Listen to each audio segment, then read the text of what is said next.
જુઓ મિત્રો, આ કંટોલાના વેલા છે અને કંટોલાનું આપણે શાક બધા બનાવીએ છીએ, પણ એના તો ઘણા બધા ફાયદા પણ છે અને વિટામિનથી ભરપૂર છે અને એકદમ કુદરતી.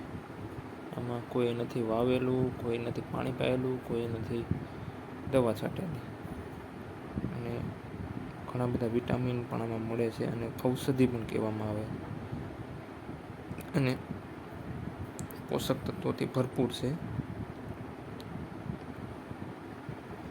આયુર્વેદિકમાં દવા પણ કહેવામાં આવે છે. ઘણા બધી દવામાં પણ એનો ફાયદા કરે છે. બીપીની તકલીફ હોય, પાચનની તકલીફ હોય, એ બધી ઘણી તકલીફોમાં અને કંટોલાનું શાક ખાઈએ તો આપણે ઘણા ફાયદા કરે છે.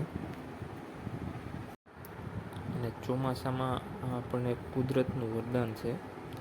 ચોમાસામાં જ આવેલા ઓટોમેટિક થાય છે. આવે ખેતરમાં એ અલગ વસ્તુ છે, પણ આવેલા ઓટોમેટિક થાય અને ઓટોમેટિક જ એમાં કંટોલા આવે. કેમ કે ચોમાસામાં વાતાવરણના ફેરફાર થાય, ઘણા બધા રોગો થતા હોય, પણ એના માટે કંટોલા બહુ સારી વસ્તુ છે.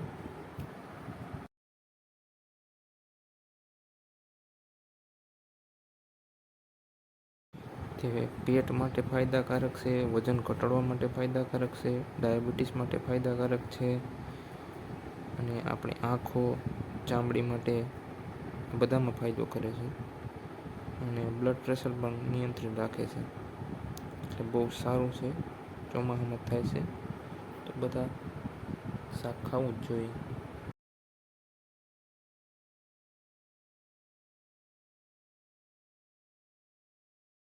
જય માતાજી, જય શ્રી કૃષ્ણ.